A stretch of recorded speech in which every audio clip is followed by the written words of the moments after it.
তত্ত্বাবধায়ক সরকার ফেরাতে রাজনৈতিক দল ও ৬ ব্যক্তির করা ৪টি আবেদনের শুনানি ২ সপ্তাহ মুলতবি করেছেন আপিল বিভাগ। সকালে আপিল বিভাগের জ্যেষ্ঠ বিচারপতি আশফাকুল ইসলামের নেতৃত্বাধীন ৩ সদস্যের আপিল বিভাগে আদেশ দেন।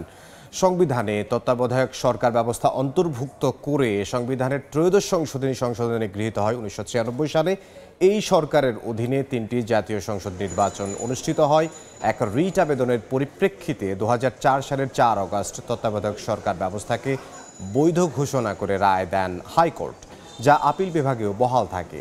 আপিল বিভাগের পূর্ণাঙ্গ রায় প্রকাশের আগে তড়িঘড়ি করে সংবিধান থেকে তত্ত্বাবধায়কের বিধান বাদ দিয়ে সংবিধানের পঞ্চদশ সংশোধনী আনে আওয়ামী লীগ সরকার। ৫ আগস্ট সরকার পরিবর্তনের পর তত্ত্বাবধায়ক ফেরাতে আবেদন করে সুজন সম্পাদক বদিউল আলম মজুমদার সহ ৬ বিশিষ্টজন। এছাড়া বিএনপি মহাসচিব মির্জা ফখরুল ইসলাম আলমগীর, জামায়াতের পক্ষ থেকেও আবেদন করা হয়।